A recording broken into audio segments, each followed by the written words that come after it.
Hey, all, Scott Horton here. It's always safe to say that one should keep at least some of your savings in precious metals as a hedge against inflation. And if this economy ever does heat back up and the banks start expanding credit, rising prices could make metals a very profitable bet. Since 1977, Robertson Roberts Brokerage Inc. has been helping people buy and sell gold, silver, platinum, and palladium, and they do it well. They're fast, reliable, and trusted for more than 35 years. And they take Bitcoin. Call Robertson Roberts at 1-800-874-9760 or stop by rrbi.co. Hey, all, Scott here. On average, how much do you think these interviews are worth to you? Of course, I've never charged for my archives in a dozen years of doing this, and I'm not about to start. But at patreon.com/Scott Horton Show, you can name your own price to help support and make sure there's still new interviews to give away. So what do you think? 2 bits? $1.50? There are usually about 80 interviews per month, I guess, so take that into account. You can also cap the amount you'd be willing to spend in case things get out of hand around here. That's patreon.com/Scott Horton Show. And thanks, y'all. All right, you guys, Scott Horton Show. Check out the full archives at scotthorton.org. Almost 4,500 interviews there. scotthorton.org, going back 2003. Follow me on Twitter at Scott Horton Show. Okay. On the line, I've got Derek Davidson. He used to be with the Rand Corporation and specializes in Middle East studies and writes for our good friend Jim Loeb over at the Loeb Log from time to time. That's just like your earlobe, Loeb Log. For Jim Loeb's great blog, and has a lot of great authors there. And this one is from the 5th. What's happening in the Persian Gulf? Well, I'm so glad that you phrased the question so broadly, because I want your very broad answer here. Derek, welcome back to the show. How are you? I'm okay, Scott. How are you? I'm doing good. I really appreciate you joining us here. So, well, let's start with just before your the way your article begins with the controversy over Qatar to Donald Trump's trip to the Middle East that he took just a couple of weeks before. He went and did a big sword dance and had a glowing orb globe thing button at the new counterterrorism center that everybody got so upset about, or intrigued about, whatever it was. And then he came home, and then all this happened. So I was wondering if, maybe there was a nutshell that you could sum up. What was it that happened on Donald Trump's trip that quite clearly changed the status quo in such a way that the Saudis and then everybody went ahead and did what they did? And you can explain that part, too. Right. I think what happened is that it cemented the Saudi sense that this president and this administration are going to, at least for now, I mean, Trump, we all know, can change his mind in a split second, but at least at the moment that they are going to adopt the Saudi view of the Middle East and view of the world, and they've sort of given the Saudis a blank check, in a sense, to do what they want in their neighborhood, and the U.S. will support them. We know the Saudi-U.S. relationship under the former administration, under the Obama administration, was a bit frayed. Obama participated in supporting the Yemen operation. I mean, he did a lot of things, sold the Saudis weapons, did a lot of things to maintain that relationship. But he also, of course, pursued the nuclear deal with Iran, which the Saudis didn't like. And he also took a fairly neutral view, I guess, on things like this, like, Saudi disputes with other Gulf countries that happen to be American allies. What happened with Trump, what's been happening with Trump, and I think that was cemented on his trip to Riyadh, was the sense that that's all over. This administration is taking a hard line with Iran. They're going to back the Saudis in that dispute, and they're also going to back the Saudis if it comes down to Riyadh versus Doha or any of these other countries that the Saudis tend to view as vassals and get very upset when they act independently. Mm-hmm. So I think it's sort of given the Saudis a confidence that they can go ahead and do what they want. They can start to deal with some nagging problems in their backyard without worrying about a negative response from Washington. Well, I mean, I guess then the good news is all this is just a bunch of government programs, so none of it works, right? All the Saudis keep doing is biting off more than they can chew and causing themselves more problems and limiting their own ability to do what they're trying to accomplish, which is shore up all their loose ends so that they can have a war with Iran, or at least focus on limiting Iran's power in whatever ways they can. Even then, their support for jihad in Iraq and Syria has led to nothing but blowback there, and the empowering of Iran's allies in Iraq even far more than before. Right. These operations tend to backfire on the Saudis. The Yemen intervention has been really, in addition to being a humanitarian catastrophe, it hasn't gone nearly the way that the Saudis wanted it to. Their interventions in Syria to topple Bashar al-Assad haven't gone well. They backed the Sisi government, when Sisi carried out the coup in 2013 against the Muslim Brotherhood, and that regime is behaved brutally toward its own citizens, and also has since done some things that aren't entirely in keeping with what the Saudis were hoping for. So these things do tend to not really go the way that I think Riyadh would like them to go. On the other hand, they're also incredibly destabilizing, and so if we talk about the potential for a deeper regional conflict with Iran, even though things aren't really going according to Saudi plan, they're also kind of fraying the regional balance of things, and that could be very dangerous.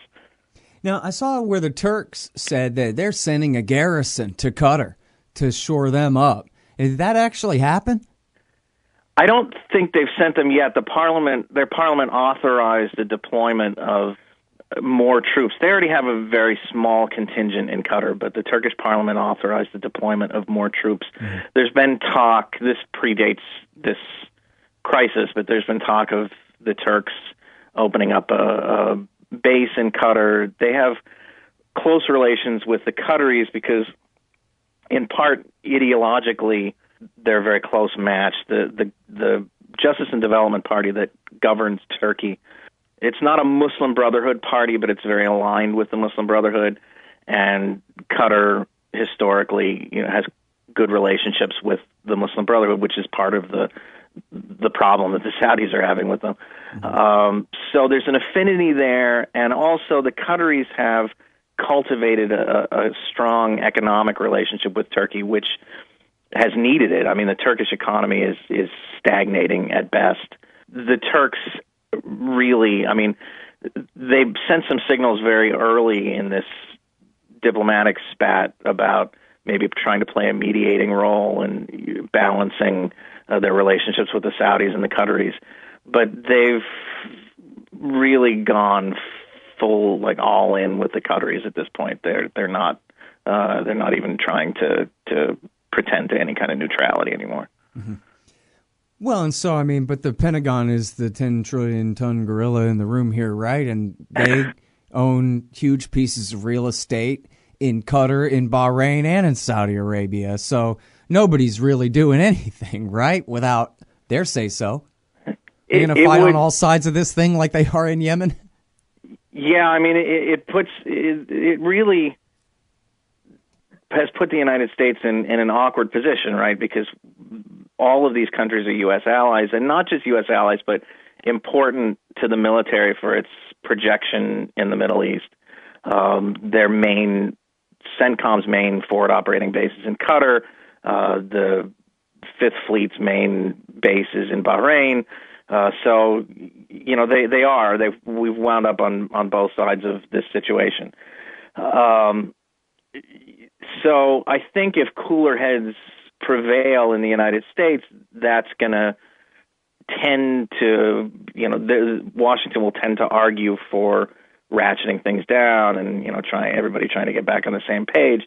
But we've already seen in just the short period of time since this started, multiple times where contradictory messages are coming out of different parts of the U.S. government, and that's not great either. I mean, that adds to the chaos and the uncertainty about this situation, which is already chaotic enough as it is. Right.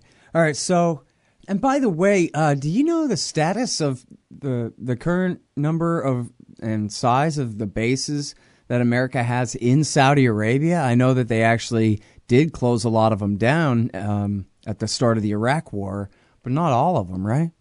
I honestly don't know what the deployment in Saudi Arabia is like right now. I don't think it's very large. I don't think it's as large as the deployment in Qatar, for example. Yeah. Okay, so now, as far as Iran goes, it doesn't seem like even under Trump and all his belligerents, or even Mattis and all of his belligerents, that they really want a shooting war with Iran. I mean, it seemed like Mattis was willing to risk one recently when he wanted to board some Iranian ships and was prevented by the White House, I guess, were the way it was reported. But then again, I mean, even with all their allies and everybody, they certainly don't have Saddam Hussein to help them anymore since Iraq War II. And it doesn't seem like the Army and the Marines want to do a whole lot of dying on the ground in Iran. So I guess even worst case scenario, what's the plan for? They just want to, keep waging a proxy war in Yemen forever under the theory that somehow that's going to break Iran's bank when they're hardly even involved in that thing at all? Or what do they think they're doing? I mean, I think the plan would be, the ideal plan would be to reinstate the sanctions that existed before the nuclear deal and then ratchet up from there to isolate Iran, to surround Iran, and to put economic and political pressure on Iran.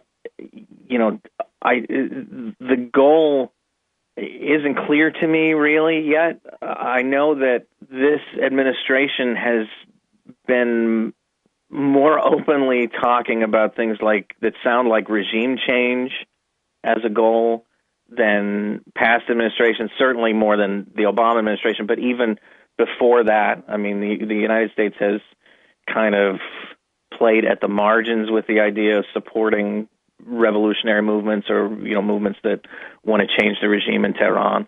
But I've seen more of that in the last few months of this administration than many years prior.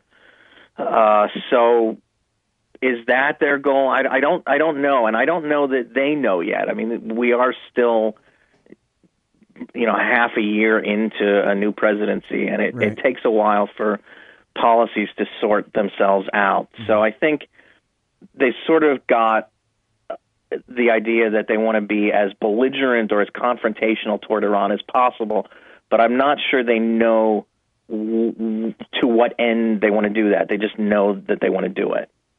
Yeah. Well, I mean, I guess Ayatollahs make for great boogeymen for arms sales and for a Cold War, but... Well, there is that, yeah. Yeah, I mean, but for hot war purposes, seems like a real problem. I mean, you talk about previous tensions. I think it's been 10 years, really, since Admiral Fallon, who was the commander of CENTCOM at the time, let the vice president know that you're not going to have a war with Iran, dude, because I'm not going to carry out your orders to have one, all right? So now go back to your drawing board, pal, because that's the baseline. No, I won't do it. And Cheney backed down, and that was really what it came down to then. So you're a libertarian, and you don't believe the propaganda about government awesomeness you were subjected to in 4th grade. You want real history and economics. Well, learn in your car from professors you can trust with Tom Woods' Liberty Classroom. And if you join through the Liberty Classroom link at scotthorton.org, we'll make a donation to support The Scott Horton Show. Liberty Classroom, the history and economics they didn't teach you. This part of The Scott Horton Show is sponsored by Audible.com. And right now, if you go to audibletrial.com/Scott Horton Show, you can get your first audiobook for free. Of course, I'm recommending Michael Swanson's book, The War State, The Cold War Origins of the Military-Industrial Complex and the Power Elite. Maybe you've already bought The War State in paperback, but you just can't find the time to read it. Well, now you can listen while you're out marching around. Get the free audiobook of The War State by Michael Swanson, produced by Listen and Think Audio at audibletrial.com/Scott Horton Show. But even then, the question was, well, what do they want to do? They wanted some strikes on Revolutionary Guard Corps bases in Iran, and then what?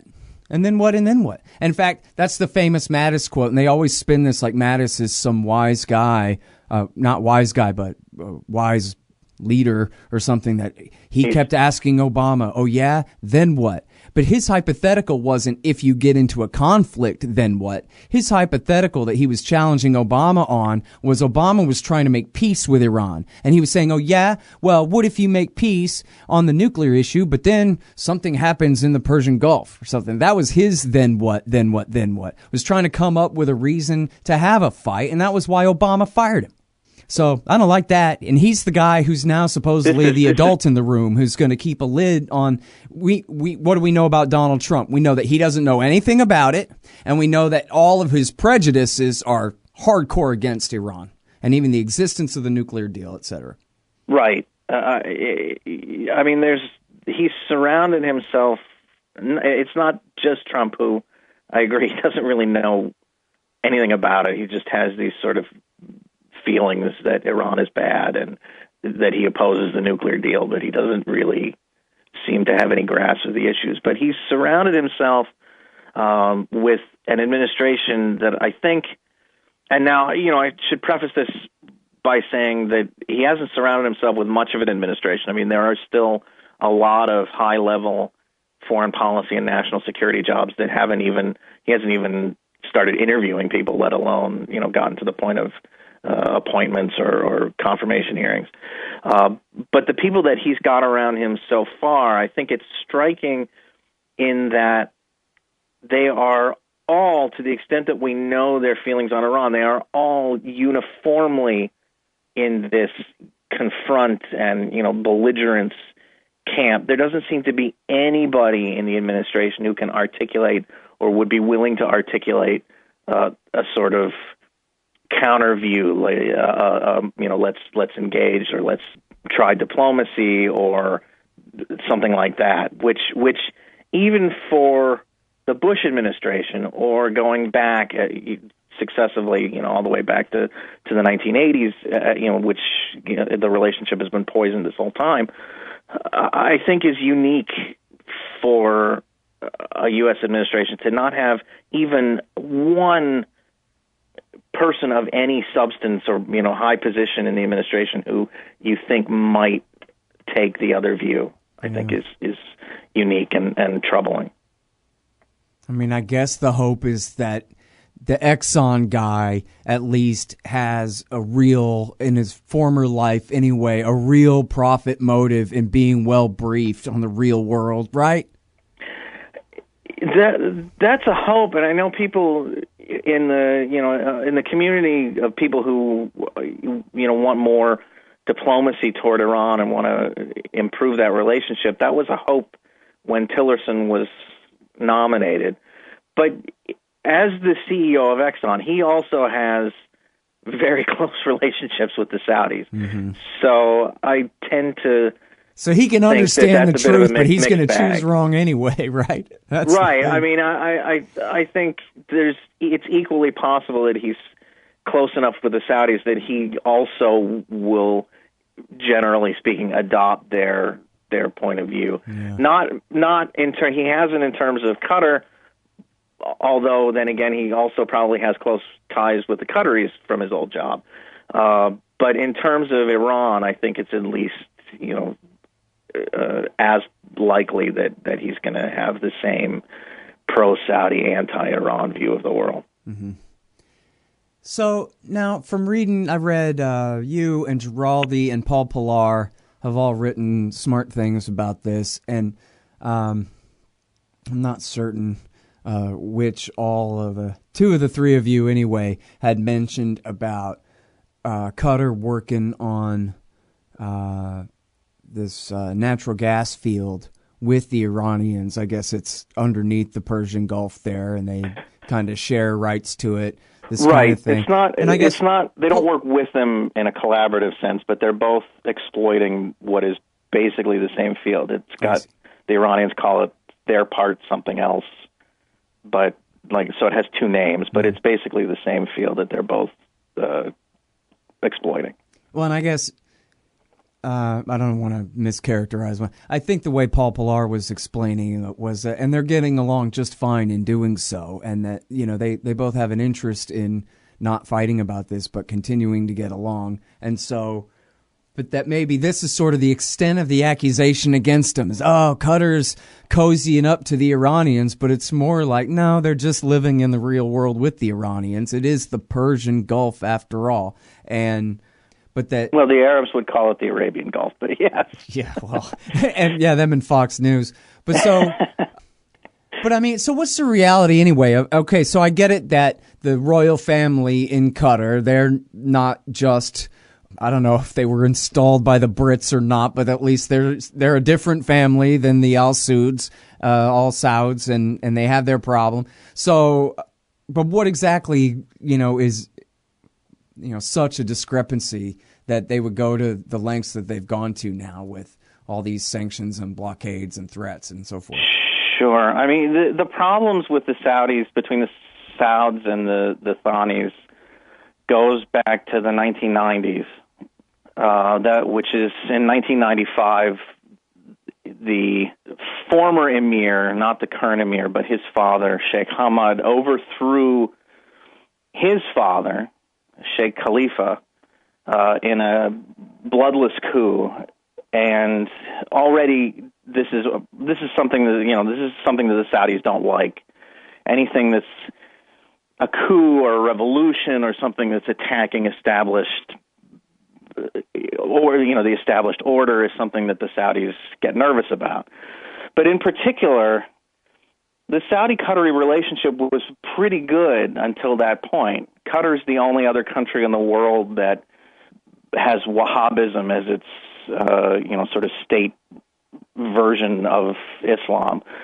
So they had a historical affinity, and it was very much not quite a vassal sovereign relationship, but the Qataris were, loyal enough they would do by and large, what the Saudis wanted. But Sheikh Hamad, when he took power, one of the things he did was really start to give Qatar an independent foreign policy that was separated from the Saudis and separated even from the rest of the Gulf Cooperation Council. He started Al Jazeera, which is a part of his foreign policy projection, and also has done some coverage of Saudi Arabia and the other Gulf Emirates that they don't like very much. And he, as I say, kind of struck out on his own in terms of foreign policy. And that's been the running dispute for over 20 years now. It's manifested in different ways. For a while, the Saudis were upset because the Qataris tried to maintain friendly relationships with Israel, not formal diplomatic relationships, but friendly relationships. Nowadays, of course, the Saudis and the Israelis are almost in lockstep with one another, but they try to not talk about that. And then it shifted after the Arab Spring into concerns over Qatar's ties to the Muslim Brotherhood and some of these revolutionary movements that were kind of sweeping across the Arab world that made the Saudis very nervous. And also now, can you elaborate a little bit more about that? It's become about Iran. Can you talk a little bit more about why the Saudis are so concerned about the Muslim Brotherhood? Well, I mean, they were concerned in general about the Arab Spring, again, because these were movements that challenged the established order. They challenged monarchies. They challenged dictatorships. And that makes the Saudis nervous because... Well, but the Muslim Brotherhood has been around for a long time, and it seems like the Saudis have disliked them for a long time, too. They've disliked them, this goes back to the 90s, actually. For most of the 20th century, the Saudis and the Muslim Brotherhood got on fairly well. The Muslim Brotherhood had headquarters in Saudi Arabia. A lot of Saudi teachers were drawn from the Muslim Brotherhood. brought them in to fill these sort of civil servant jobs. So they had good relationships, or at least pretty good relationships, with the Muslim Brotherhood. The falling out happened during the first Gulf War. The Muslim Brotherhood was one of the groups that publicly condemned or criticized the Saudis for allowing American troops to be stationed on Saudi soil, and that was, that caused a break. But the real hostility, I think, has come since the Arab Spring, because the Muslim Brotherhood has been so involved in these, or was so involved in these movements to overthrow, as I say, established monarchies and dictatorships, and that and made I guess the Saudis and the Mubarak regime, they were really tight for political reasons beyond ideological ones. Anyway, right? Yes, I mean the Saudis, and if you want to look at another historical example of the Saudis' hostility towards revolutionary movements, I mean, you can go back before Mubarak to the Nasser regime when they took power in the 50s. For a couple of decades, they and the Saudis, Egypt and Saudi Arabia were rivals, mostly because of this, I guess, conflict between republicanism, revolutionary republicanism, and traditional monarchism. But yes, I mean, by the time of Mubarak, I mean, Egypt had become a monarchy in all but name. I mean, it was a dictatorship he was planning on passing to his son, so there wasn't that same ideological tension, and they were closely aligned. That's interesting in the scheme of things, where the conservative old Muslim Brotherhood are democratic revolutionaries compared to the medieval regimes of the Middle East. It's sort of like at the end of the Soviet Union, when the right-wing capitalists were the liberals and the communists were the conservative old right-wing that wouldn't give way to youth. Things are kind of turned on their head, right? All right. Well, hey, listen, this has really been great. I really appreciate your time on the show and reading all your great stuff that you write. Sure. Thanks, Scott. Thank you.